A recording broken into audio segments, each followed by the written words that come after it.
Viernes 25 de marzo de 2011, bienvenidos a la entrevista en línea. Estamos transmitiendo en tiempo real desde la sala de redacción de La Prensa Aráfica. Saludos a quienes nos acompañan en el www.laprensaaráfica.com, a nuestros televidentes que nos ven a las 9 de la noche en CCTV Canal 25 y 95 en cable de Tigo.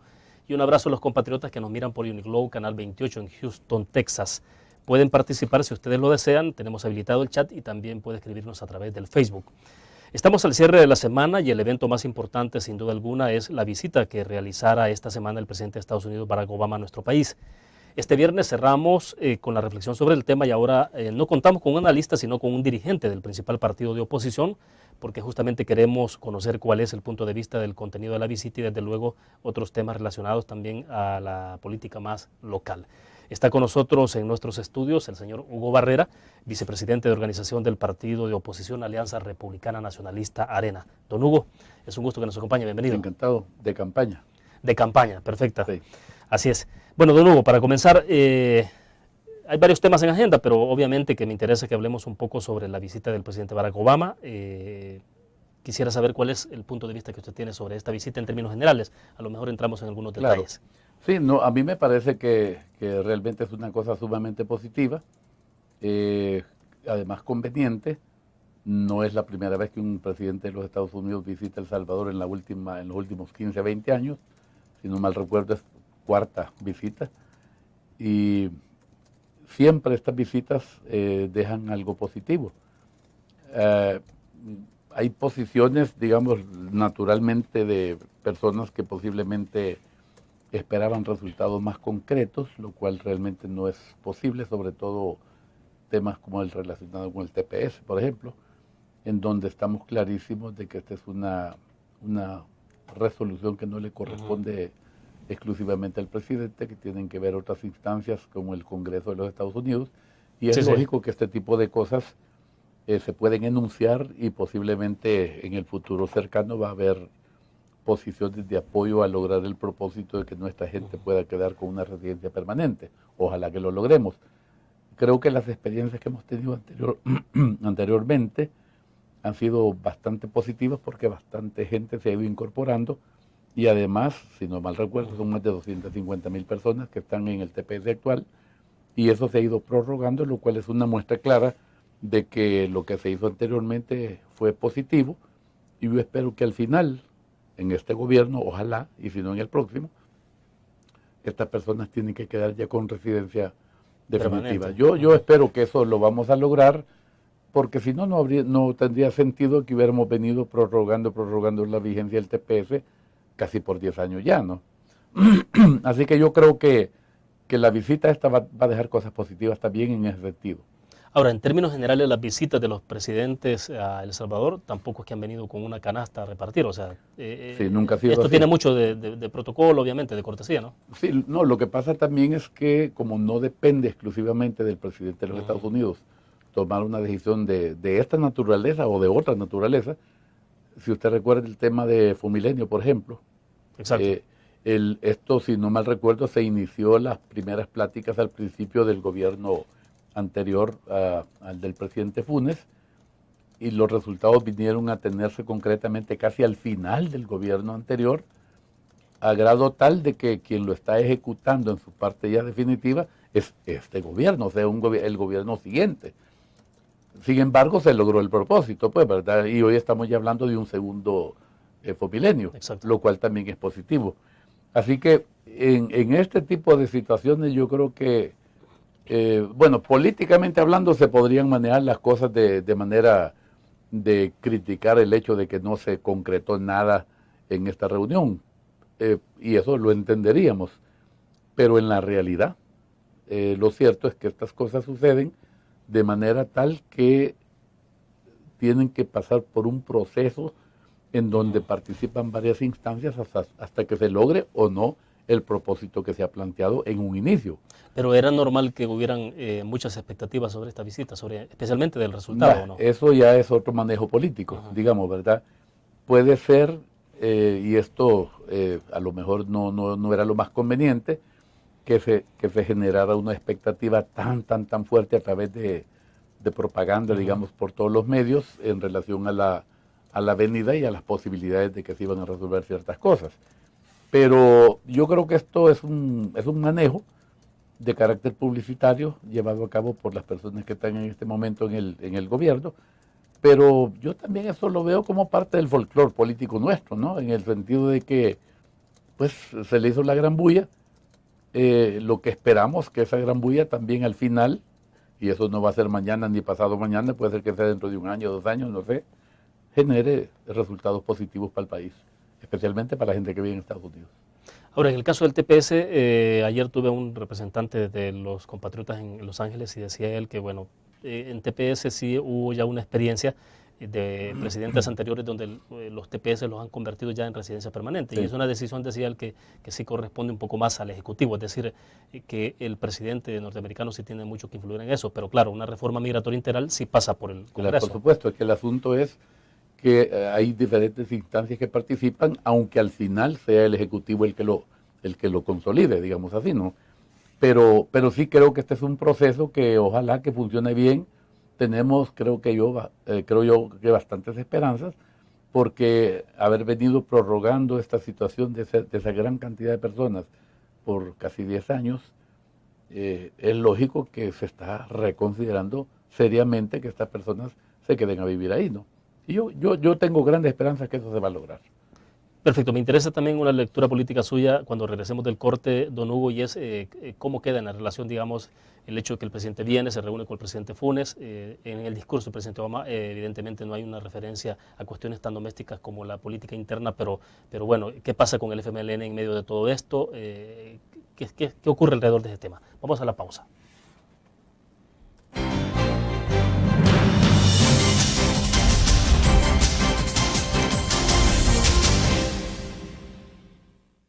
Con el Seguro de Salud de ASA Suiza, usted obtiene amplias coberturas y beneficios adicionales con las mejores tarifas. Crédito por hospitalización. Maternidad como cualquier otra enfermedad. Plan dental. Cobertura para trasplante de órganos. Seguro de vida. Coberturas para las complicaciones de recién nacido y enfermedades congénitas. Beneficio de desempleo para el pago de las primas de seguros. Nuestro seguro de salud le permite acceder a servicios de la más alta calidad y de forma inmediata. ASE Suiza asegura su tranquilidad.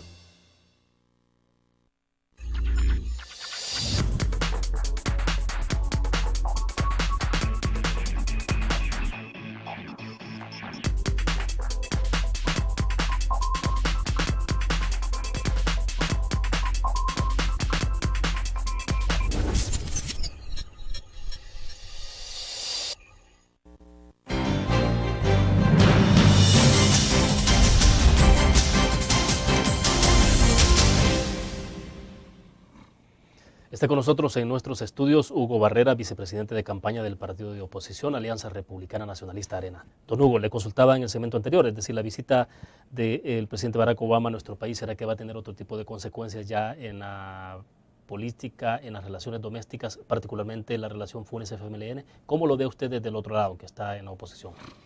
Bueno, se mencionaron algunas cosas tanto de parte del presidente Funes como del presidente Obama, que lo mejor que podía suceder aquí sería que hubiera un mecanismo de armonía entre las partes, lo cual estamos absolutamente todos de acuerdo, y que lo bueno sería trabajar sobre esa situación, ¿no? El presidente Funes ha insistido bastante, de manera verbal, digamos, también en un gobierno de unidad nacional, y yo creo que en ese sentido tiene toda la razón, pero tiene que pasar de la parte verbal a la parte, digamos, de ejecutar algunas acciones serias en ese sentido. Entonces, ahí en esta parte, nosotros y yo en lo particular estamos absolutamente de acuerdo. Que El Salvador lo que necesita es que el gobierno y las dos grandes fuerzas políticas, Arena y el Frente, se puedan sentar realmente, por supuesto con la compañía del resto de partidos políticos, y de ser posible también con algunos testigos, o sea, países amigos, sí, digamos como los Estados Unidos, Francia, España, Colombia, Chile, que están tanto han hecho por tratar de ayudar en estos aspectos, pero sí yo creo que había que pasar ya no solamente de mencionar la intención de hacer un gobierno de unidad nacional, sino que dar el siguiente paso, realmente crear un mecanismo que permita este tipo de reencuentro, por un lado, pero no me refiero, por ejemplo, a la creación del CES, por ejemplo, del Consejo Social, sino que a cosas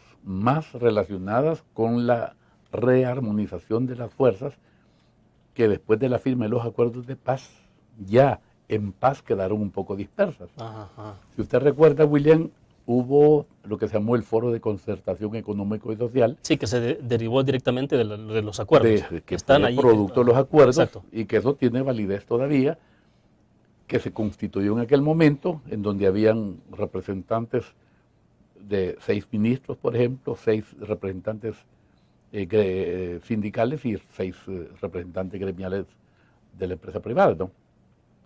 Y se adelantó bastante porque se reformó, por ejemplo, el Código de Trabajo, que abrió las oportunidades para que el derecho de asociación de los trabajadores se pudiera llevar a cabo más prontamente. Sin embargo, el foro se cerró, por razones que yo en este momento no tengo conocimiento, pero esas son las cosas que había que restablecer. Lo que sucede también es que el restablecimiento de estas fuerzas, de la reunión de estas fuerzas para lograr otro tipo de propósitos, sería como muestras claras de que se está tratando de llegar a un mecanismo que permite la reunificación de todos, ¿no? Ahora bien, de lo que usted está hablando es como de una segunda generación de acuerdos de paz. Yo estoy hablando una de segunda un parte. segundo gran acuerdo de paz política y paz social para poder entrar en un proceso de desarrollo acelerado. Ese es el punto, ¿verdad? ¿Quién lo tiene que liderar esto? ¿Cómo debe empujarse entonces? Porque vaya, el presidente de la República, usted lo mencionaba, habla mucho entonces del tema de la unidad. Sí. Y usted dice, hay que pasar de las palabras a los hechos. Exactamente. Entonces, el consejo consultivo que el presidente ha creado en este momento, donde ha llamado a los expresidentes y donde únicamente ha acudido el expresidente Elías Antonio Saca. Entonces, ¿qué hacer con los instrumentos? ¿Qué hacer con el consejo consultivo, por ejemplo?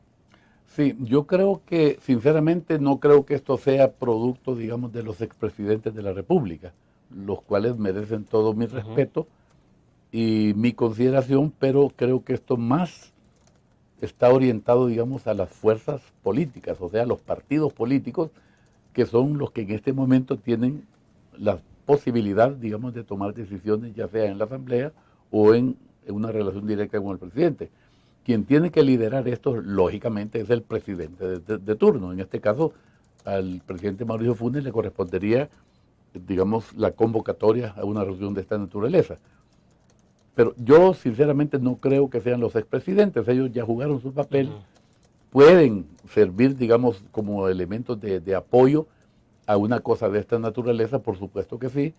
Pero creo que más bien sería una convocatoria a la dirigencia de Arena, a la dirigencia del Frente, por supuesto que hay que tomar en cuenta a los otros partidos políticos también, y había que convocar también a un grupo de países amigos que podrían servir, digamos, de testigos de que lo que se va a discutir o que los acuerdos a los que se va a llegar se van a cumplir, ¿verdad? Para buscar la firma de ese nuevo pacto que podría servir para lograr lo que propone el presidente Funes, no solamente de un gobierno de unidad nacional, sino que lograr los propósitos que durante estos últimos casi más de 20 años de la firma de los acuerdos de paz no se logró hacer, ¿verdad? Porque se quedaron en el tintero estas cosas.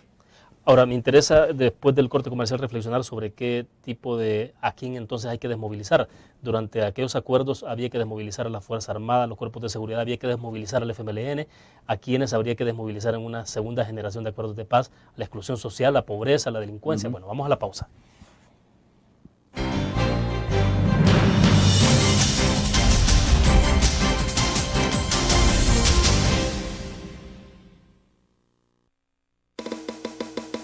Tu periódico es dinero, porque ahora puedes pagar con la prensa gráfica.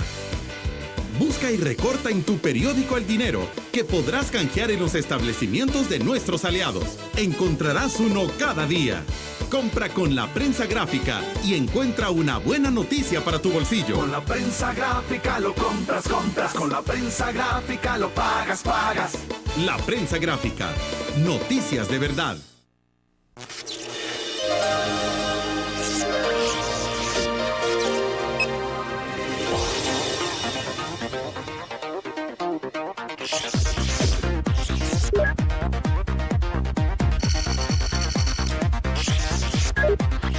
Estimulamos tus sentidos para que leas, veas, escuches e interactúes con la verdad. LPG Multimedia.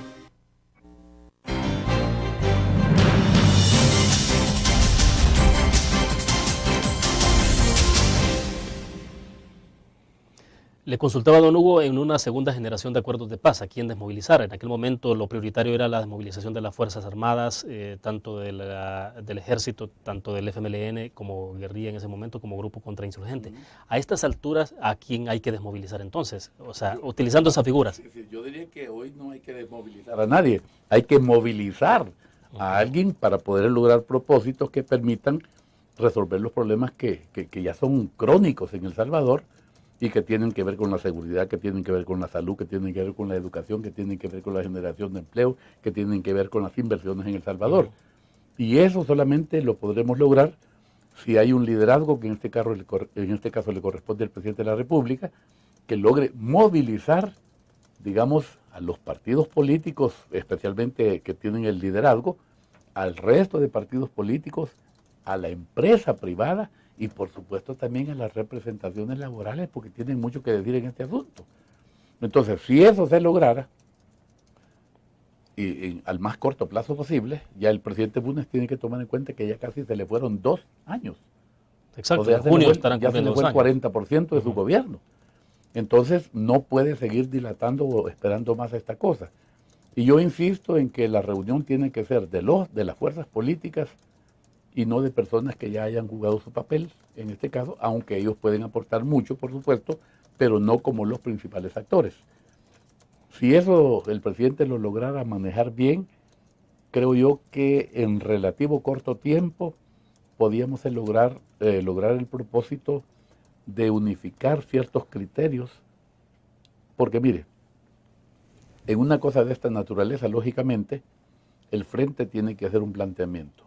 ¿Qué es lo que quiere que la derecha cambie o deje de hacer? Y también la derecha tiene un planteamiento que es lo que quiere que el frente cambie y deje de hacer, o haga también. Entonces, si en esos dos planteamientos llegamos a la conclusión de que muchas de las cosas a lo mejor ya estamos de acuerdo, esas ya están resueltas, y las que queden pendientes nos sentamos a negociar. ¿Y usted cree que hoy que el FMLN está en el poder con Mauricio Funes han entendido de otra o han cambiado la visión sobre cómo resolver ciertos problemas de país? Yo creo que ¿Les sí. ha ayudado eso a Yo madurar? creo que sí, porque no es lo mismo estar fuera de la barrera que estar dentro de la barrera, ¿no?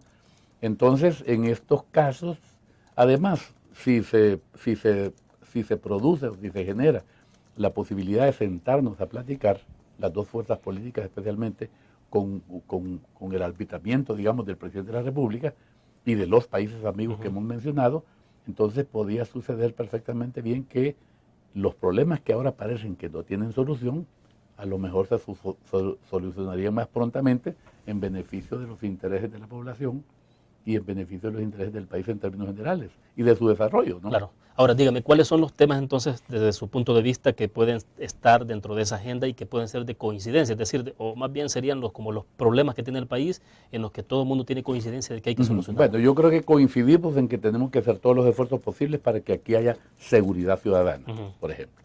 Creo que todos estamos de acuerdo en que tiene que haber, por ejemplo, mejores niveles de educación. Esto implica que teníamos que tener más escuelas, especialmente en la zona rural del país, más maestros, pero también implica que tenemos que tener a los maestros que tengan mejores salarios. El magisterio, por lo menos desde mi punto de vista, está en condiciones verdaderamente lamentables desde el punto de vista de los ingresos que percibe. Por otro lado, tenemos que, y estamos de acuerdo también, en que tenemos que mejorar las condiciones de la prestación de los servicios de salud de la población, especialmente del sistema de salud nacional, ¿no? Esos son temas en los que estoy seguro que vamos a estar de acuerdo. Y hay temas en los que a lo mejor nos vamos a tener que poner de acuerdo. Por ejemplo, políticas salariales en El Salvador.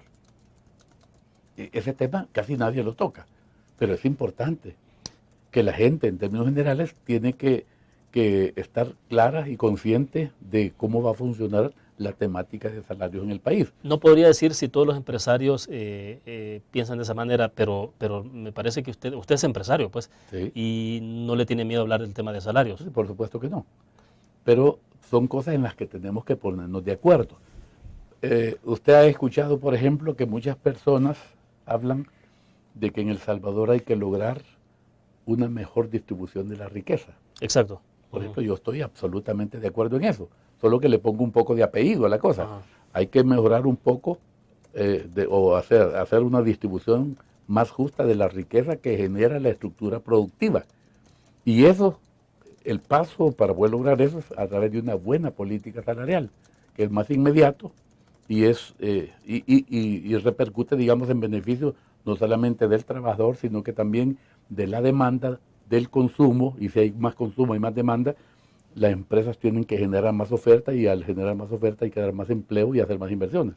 Y el Estado sale favorecido también porque sobre todo ese movimiento económico logra también tener más impuestos, sin necesidad de aumentarlos, ¿verdad?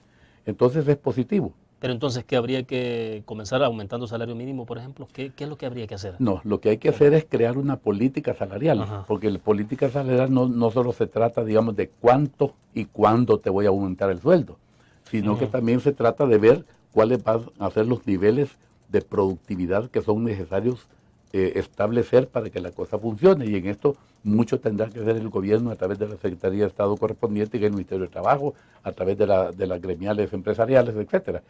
Pero que tiene que haber un punto de partida para llegar a algún tipo de arreglo en este tipo de cosas. Vamos a la pausa. Cuando regresemos, ¿cuándo es el momento de hacer esto? ¿Hay que hacerlo ya? ¿Hay que hacerlo después de las elecciones? Porque vienen elecciones en 2012, después vienen en 2014. Entonces, el momento para hacer esto tiene que ser ya. Quiero escuchar su opinión cuando regresemos. Vamos a la pausa.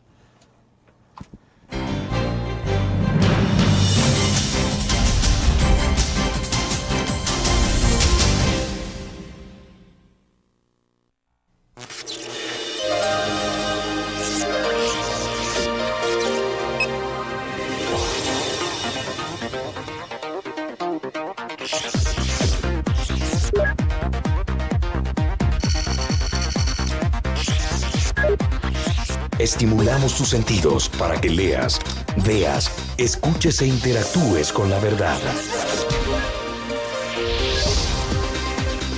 LPG Multimedia.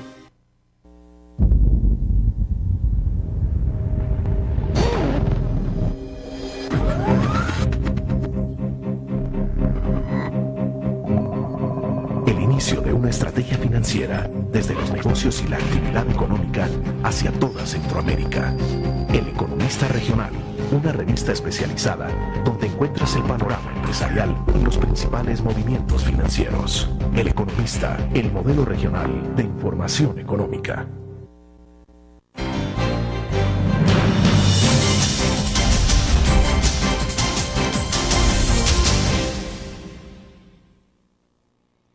Don Hugo, le consultaba en el segmento anterior, ¿cuándo hay que hacer todo esto de lo que usted habla de una política salarial, de entrar diría yo, a otro nivel de esas relaciones?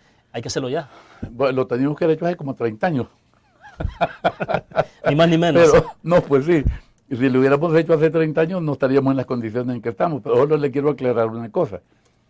Yo estoy hablando de hacer una mejor distribución de la riqueza que genera la estructura productiva, que no se parece en nada, por ejemplo, a lo que hizo el gobierno de la democracia cristiana, que repartió la estructura productiva que generaba la riqueza. O sea, no es quitarle las propiedades a quienes las administran y Por a eso los mencioné pobres, que una buena forma, Ajá. la más inmediata de poder hacer una distribución más justa de la riqueza que genera el sistema productivo, es una buena política salarial, ¿verdad? Claro.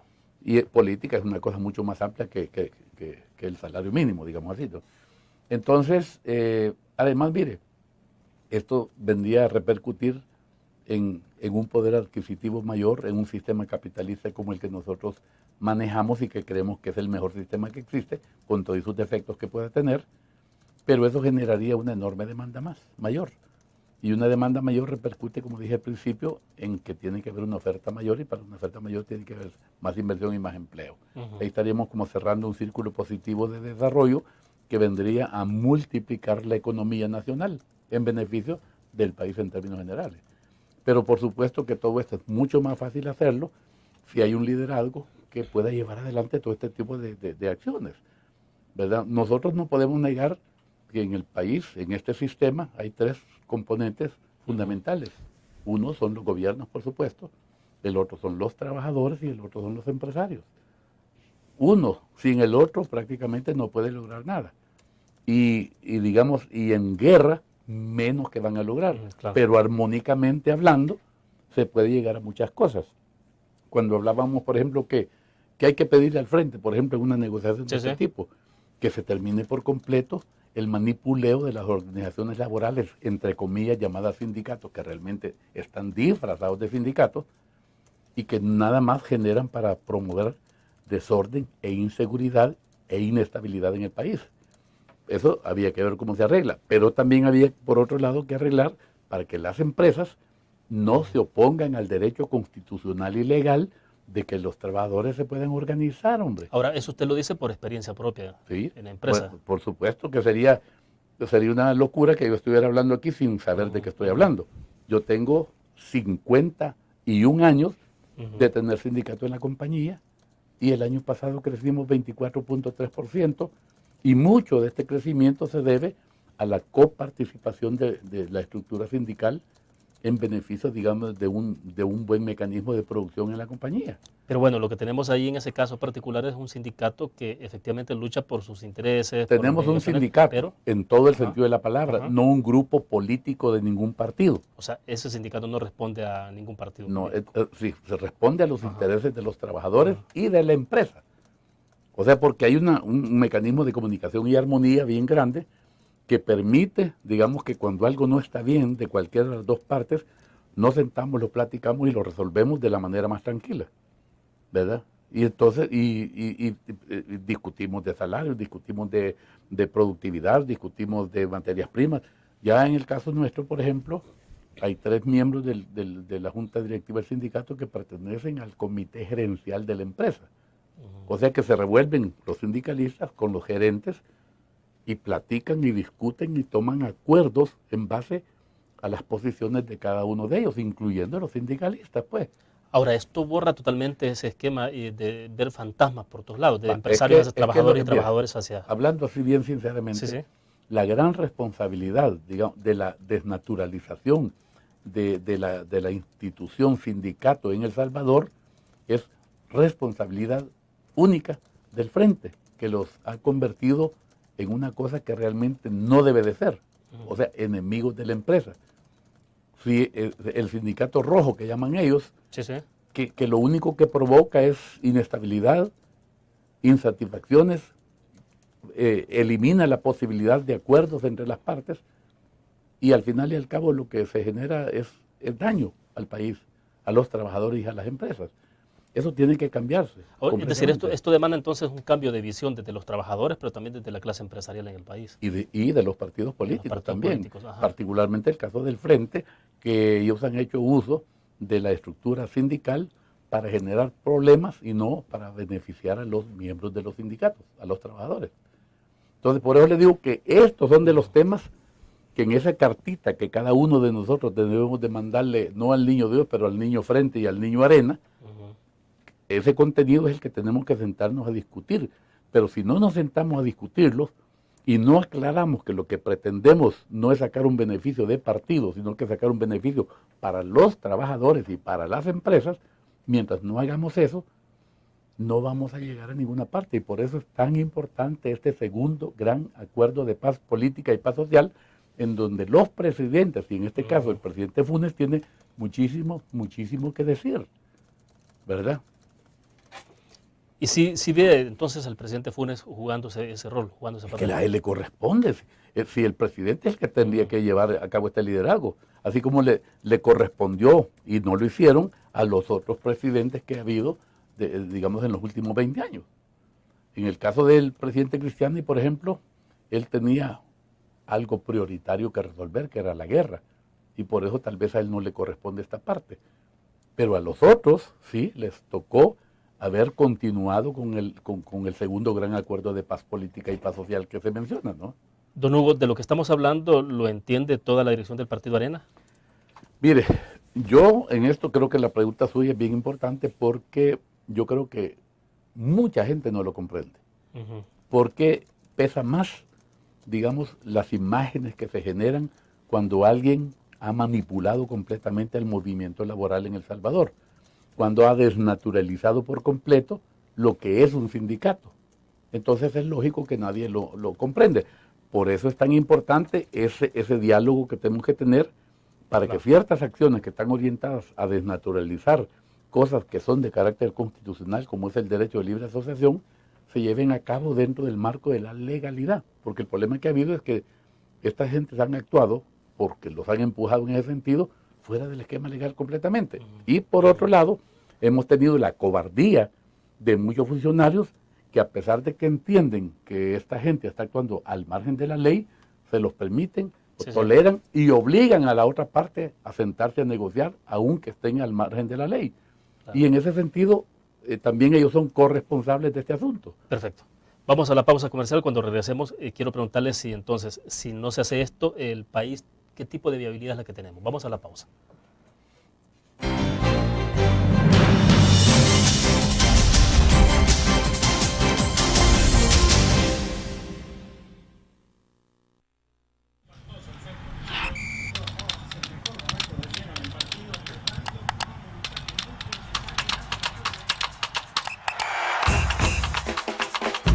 La emoción del deporte está en www.elgráfico.com.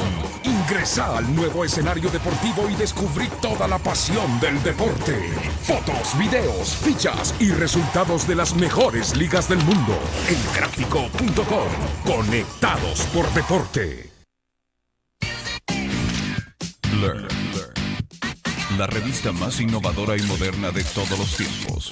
Única en su estilo, creativa. Un espacio exclusivo y reservado de entretenimiento y diversión, llevada al máximo. Blur. Time Out, Movie, lo mejor de la cartelera. Art.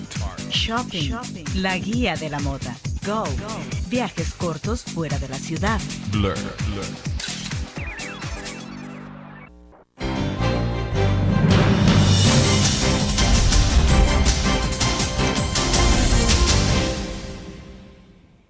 Don Hugo, obviamente estamos hablando de lo que no tenemos en este país a estas alturas del partido, pero entonces... En otros países tampoco. Exacto. Yo diría a excepción de Costa Rica en Centroamérica, ¿no? Que están Tampoco ahí. incluso Costa Rica. Pero vaya, entonces, ¿qué tipo de viabilidad puede tener este país si se hace o no se hacen estas cosas de las que estamos hablando?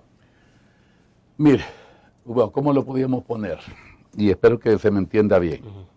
En primer lugar, en muchos de los casos, y eso no es solo peculiaridad de El Salvador, sino que es generalizado, a las posiciones de donde se puede tomar decisiones que pueden llevarnos a este tipo de planteamientos como el que yo estoy haciendo, a las posiciones de gobierno llegan personas que posiblemente no logran comprender esto adecuadamente, por falta de experiencia, porque tal vez nunca han tenido la oportunidad de relacionarse directamente con trabajadores organizados, por un lado, porque nunca han tenido el compromiso de pagar una planilla semanal o quincenal o mensualmente, ni menos una planilla grande, porque nunca han tenido que ver cómo se hace para desarrollar un negocio que funcione, ir tomando mercado, etcétera. Entonces, cuando no se tiene esa experiencia, posiblemente cuesta un poco entender ciertas cosas. Usted me dijo, bueno, y la mayoría de gente aquí, el sector empresarial, ¿comprende o está de acuerdo con lo que usted está diciendo? Yo ya le digo, creo que no. Pero no porque no sea lo que conviene, sino que porque la gran mayoría de gente no tiene experiencia en este tipo de cosas, y a eso hay que sumarle, digamos, el gran esfuerzo que ha hecho el Frente para desnaturalizar todos estos movimientos que en su fondo real están orientados a mantener un mecanismo de soporte y de complementación en el desarrollo de las empresas, pero que ellos lo han desnaturalizado y lo han convertido en enemigos de la empresa. Ahí vemos que hay sindicatos que su objetivo es cerrar una empresa, en lugar de ver que los trabajadores tengan mejores prestaciones, mejores salarios, mejores condiciones, etcétera. Sí, claro. Entonces, como esa imagen negativa es la que más prevalece, el empresariado tiene temor, pavor a ese tipo de cosas. O sea, tampoco es que sea tan solo infundado, o sea, si hay hechos concretos en los que también dicen, bueno... También, por eso mismo, una vez un señor sindicalista me decía a mí que cómo era posible que no nos pusiéramos de acuerdo en eso. Y yo le digo, mire, lo que pasa es que ustedes, los sindicalistas, no entienden que los empresarios no entienden. Así de claro. Entonces, por eso es tan importante sentarnos a platicar, sentarnos a llevar a cabo un diálogo que nos permita una negociación en donde todos estos elementos negativos que entorpecen las posibilidades de desarrollo del país sean eliminados y que en su lugar pongamos elementos positivos que contribuyan a que El Salvador se convierta en un país desarrollado más prontamente. Bueno, o sea, hay que hacer mucho trabajo de concientización en todo esto, de todos los sectores. Vuelvo entonces sobre la figura que en algún momento que ha creado el presidente Funes, que es del Consejo Consultivo. El Consejo Consultivo entonces, ¿de qué forma debería operar o cómo debería funcionar? ¿O hay que replantear esto entonces en un esfuerzo mucho más grande? Mire, yo lo que creo es que siempre está la tentación de populista, digamos, de querer meter un gran montón de gente a discutir cosas que tal vez no va a comprender del todo bien o que tiene un sesgo marcado y definitivo hacia una tendencia. Y aquí en este asunto lo que deberíamos de hacer es poner a la gente que tenga la capacidad de visualizar que lo que se haga no es para perjudicar a nadie en particular, sino que es para favorecerlos a todos en términos generales. Y eso es posible, pero se necesita una alta dosis de madurez y de experiencia en este tipo de cosas. Y yo estoy completamente convencido que existen las personas idóneas. Y le voy a poner un ejemplo. El presidente Calderón Sol creó, por ejemplo, la Comisión Nacional de Desarrollo. Exacto. Que el gobierno siguiente prácticamente la dejó, no la cerró, no la clausuró, pero la dejó inmovilizada, digamos. El grupo de personas que estaban ahí, yo siento que tenían esa visión clara de que el país se fuera para arriba. Bueno, de hecho, de la Comisión Nacional de Desarrollo surgieron todas las propuestas de iniciativa que tienen que ver con el Fomilenio, lo que se está haciendo en la zona norte. Así es. Pero nos quedamos cortísimos, porque en primer lugar la comisión no siguió. Exacto. Y debió haber seguido. Entonces, en vez de inventarnos una nueva cosa, en donde es ¿cómo se puede decir? Es una sola mengambrea lo que se ha hecho ahí, que no va a servir de nada, se lo garantizo, era de haber reactivado la comisión con esas personas que ya habían dado muestras claras de que sus intenciones eran sanas, eran buenas, eran oportunas y eran inteligentes para llevar a cabo esta cosa. ¿Usted le recomendaría al presidente Funes que reactive el Consejo Nacional de Desarrollo? La Comisión Nacional de Desarrollo, con las personas que la habían integrado, porque ese grupo de gente, además de que es gente capaz, es gente decente y bien intencionada hacia el país. Y cuando uno es bien intencionado hacia el país, ahí van involucrados todos los estratos sociales de la nación. ¿Qué es lo que hace falta? Ahí, por lo menos, y hasta este día estoy seguro de que así fue, no hubo sesgos hacia ninguna de las partes, sino que hubo un mecanismo de comprensión y entendimiento de cómo debe de funcionar una sociedad productiva para que vaya cada día más adelante. Así que yo sí creo que eso sería una gran posibilidad de retomar esa idea, que por el hecho de que haya venido de nosotros como partido político en el gobierno Arena, no tiene nada de malo.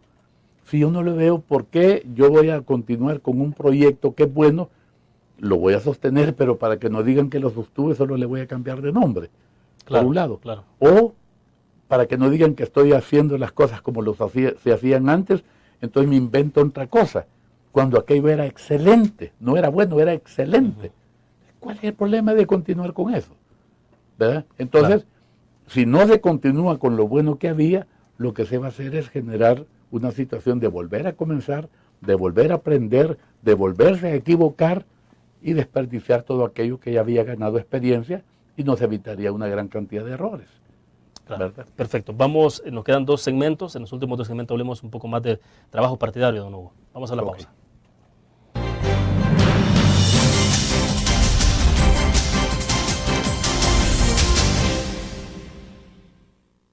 Con el Seguro Salud de ASA Suiza, usted obtiene amplias coberturas y beneficios adicionales con las mejores tarifas.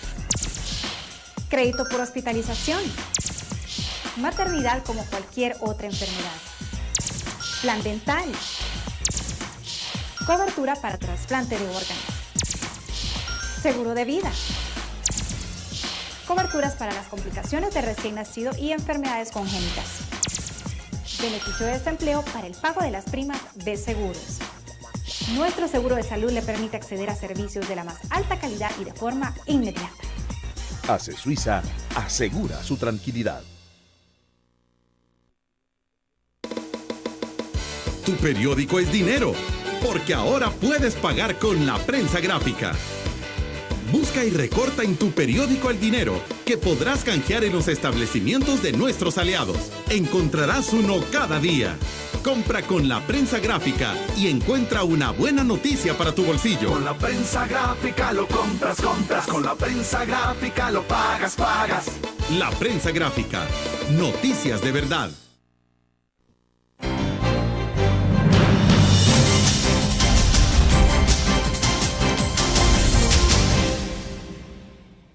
Bueno, don Hugo, ni más ni menos, usted es responsable de todo el proceso de campaña en el Partido Arena. Así es, sí. ¿Cómo van las cosas en el Partido Arena en este momento? Es decir, estamos prácticamente, literalmente a un año de las elecciones de 2012.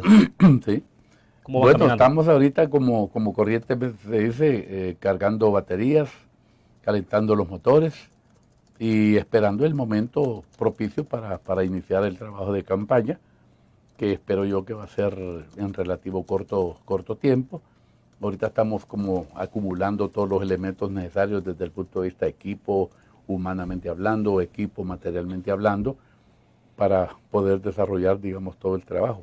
Acuérdese, William, que en este momento va a haber una situación un poco diferente, porque el sistema de votación se va a trasladar casi absolutamente al sistema residencial. Exacto. Y esto va a obligar a que habrá muchísimas más mesas receptoras de votos. Y esto implica que tenemos que tener más gente preparada, más gente calificada en cada una de estas mesas receptoras de votos. Y eso, en vez de posiblemente en las épocas anteriores, necesitábamos aproximadamente 43,000 personas, y yo creo que esto va a subir por lo menos un 30%.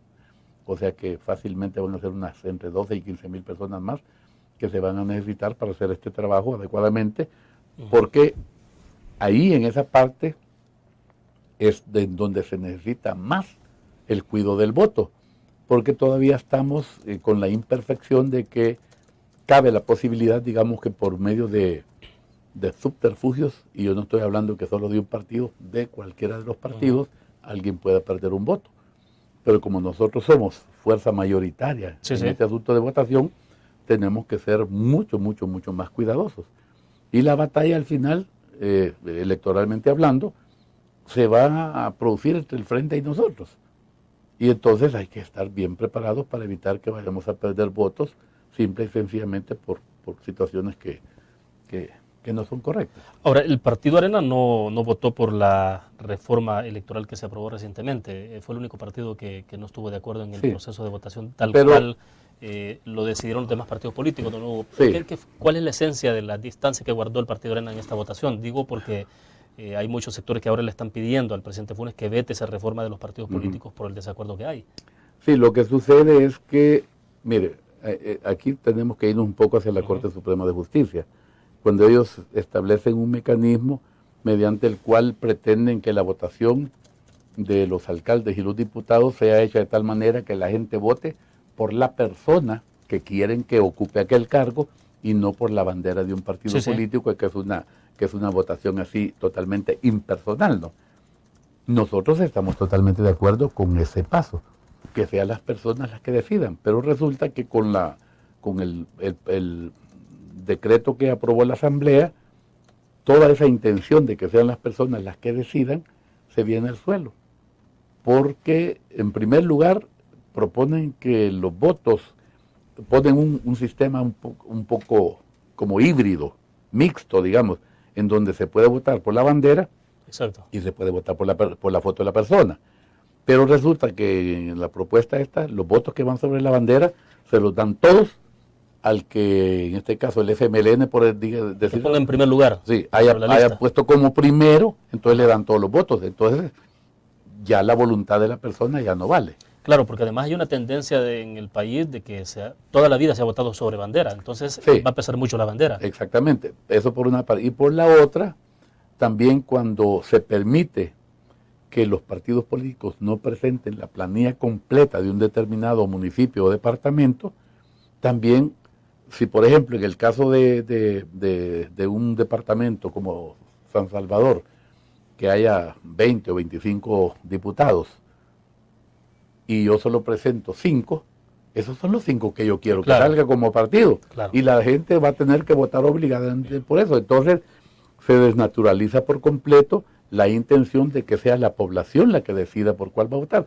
Por ese motivo nosotros como Arena no votamos a favor de ese proyecto porque sentimos que es un chasco no solamente para la población, sino que también para la decisión que tomó la Corte Suprema de Justicia, en el sentido de que la gente sea la que determina quién va a ser su diputado o su alcalde. Sin embargo, finalmente el Partido Arena tendrá que sujetarse a lo que decidan.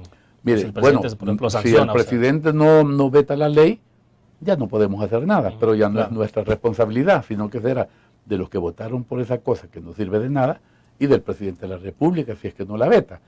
Y con eso uno no le está diciendo, mire, vétela y que la tiene que vetar, es una decisión de él después del análisis que haga, pero sí, el análisis que se haga, de ahí va a depender que se le dé a la población la posibilidad de elegir directamente, como dice la Constitución, a sus representantes en los consejos municipales y en la Asamblea Legislativa. ¿Verdad? Perfecto. Vamos a la última pausa comercial y volvemos con más.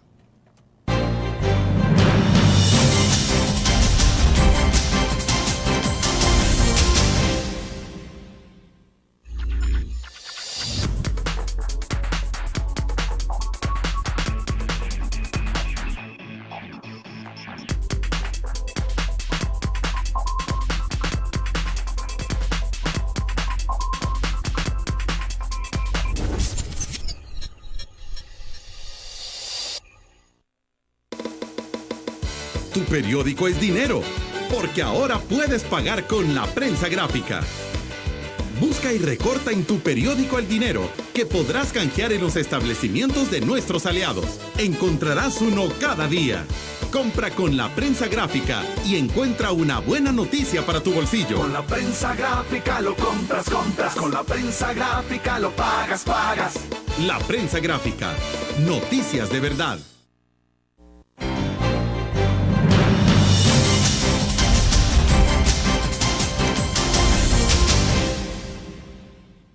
Bueno, un par de comentarios que nos llegan en el Facebook y en el chat. Don Hugo dice: Joel Turcios, un cordial saludo, señor Barrera. Tuve el gusto de conocerlo hace muchos años cuando formó aquel partido Patria Libre.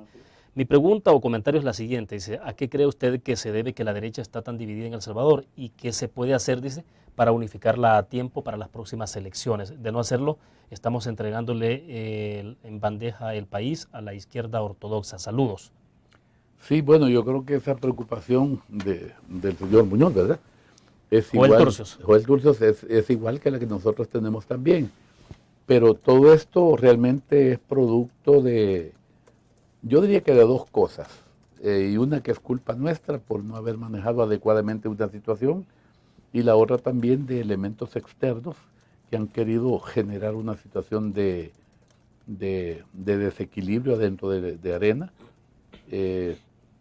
con propósitos, digamos, de debilitarnos y que alguien más salga favorecido. Pero también nosotros hemos tenido algo de culpa en este asunto por no haber sabido manejar adecuadamente la situación, ¿no? Pero yo tengo la esperanza de que esta cosa va a quedar resuelta. El tema de la unificación de la derecha, incluso, creo que que va a ser posible también, porque hay otro elemento que va a ayudar mucho, y es el hecho de que el gobierno actual, pues realmente después de casi 2 años, ha dejado muchísimo que desear en relación a la resolución de los problemas que más aquejan a la ciudadanía, que al contrario de resolverlos, pues más bien se han ido incrementando, como es el tema de la inseguridad en el país, como la falta de orden en el país, y aparte de eso también es otra cosa que perjudica muchísimo, es el hecho de que muchos funcionarios de este gobierno están actuando en base a su discrecionalidad y no en base a lo que la ley manda, y eso verdaderamente es quizás el primer elemento que contribuye a la desinstitucionalización de un país, y eso es grave. Entonces, sí es importante, digamos, la reunificación de la derecha para retomar el camino de desarrollo que nos habíamos planteado desde la firma de los acuerdos de paz. Pero también es importantísimo que se comience a pensar en estos nuevos elementos que hemos estado mencionando al principio, en donde se debe de borrar aquella situación en donde no queremos hablar de los temas verdaderamente medulares que más afectan a la población, ¿verdad?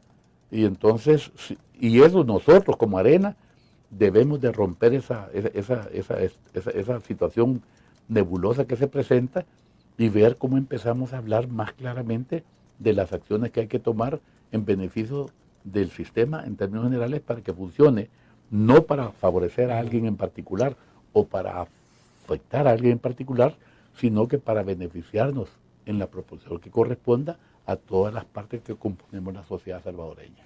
Don Hugo, ¿qué hacer con todo esto que se ha generado después de la crisis del Partido Arena? Bueno, se habla tanto de gente que se fue del partido, que regresó. Bueno, hay casos concretos donde hubo gente que pasó a Ghana y regresó al Partido Arena, el caso del alcalde de Ahuachapán y algunos más. En Santa Ana hay una discusión en torno a la ex gobernadora que estuvo en campaña con el FMLN y con Mauricio Funes en la pasada elección presidencial y ahora pues ha vuelto al Partido Arena. Entiendo que se ha inscrito para la posibilidad de correr por la alcaldía de Santa Ana, pero hay una discusión fuerte ahí, resistencia a eso. ¿Qué hacer en esos casos? Mire, yo creo que es como normal, digamos, lo que sucedió en San Miguel, por ejemplo, también, que aún perdura algunos grupos de personas oponiéndose, digamos, a una determinación que es a todas luces estatutaria y además conveniente para la nominación de Arturo Castellón como candidato a alcalde por San Miguel, ¿verdad? Yo tengo muchas esperanzas de que Arturo va a lograr ganarle la alcaldía a la persona que está actualmente y que va compitiendo nuevamente por un cuarto partido político ya. Y en el caso de Santa Ana o cualquier otro que pueda surgir, porque estoy seguro que va a haber otras diferencias también, eso ya nosotros realmente lo teníamos como contemplado. Digamos, son situaciones que se van a dar porque en primer lugar es primera vez que estamos haciendo este ejercicio de que sea la propia gente del lugar la que puede tomar la determinación de quiénes van a ser su candidato a alcalde y dentro de poco quienes van a ser los candidatos a diputados, ¿no? Es decir, si en Santa Ana decide la gente que sea la ex gobernadora quien vaya por la alcaldía de Santa Ana por el Partido Arena, dejarían esa opción. Es que definitivamente, en primer lugar hay una cosa, Santa Ana es un municipio que tiene más de 50,000 votos y nuestro reglamento establece que los municipios que tienen esta característica deben de presentarle al COENA una terna y el COENA es el que va a decidir sobre esa terna presentada. Lógicamente, el número de votos que cada quien haya sacado también pesa para efectos de la decisión que se va a tomar. En el caso de San Miguel, por ejemplo, cuando se hizo el conteo de votos, Arturo Castellón salió con más votos que el resto, producidos por los miembros de la estructura formalmente organizada. Exacto. Hubo un poco de estructura informalmente organizada que no había sido juramentada por nadie estatutariamente. Y querían tener derecho. Y querían tener derecho. Cuando eso se hizo, aparecía alguien más ganando, pero como eso no era legal, entonces se hizo por la vía legal y Arturo salió con bastante más votos de lo que salían las otras personas. Pero finalmente es una decisión entonces del COENA. Al final, en el caso de Arturo, fue una decisión complementaria del COENA porque la mayoría de votos lo favorecía a él, Arturo Castellón. Y el COENA ratificó lo que había decidido la gente allá. Así que sí, en el caso de Santana, no sé cómo va a pasar todavía. Vamos a ver, vamos a esperar. Bueno, perfecto. Don Hugo, le agradezco que haya compartido. Encantado, Muy gentil. Un gran gusto. Terminamos la entrevista en línea. Nos vemos el próximo lunes a la misma hora. Gracias a ustedes y que descansen.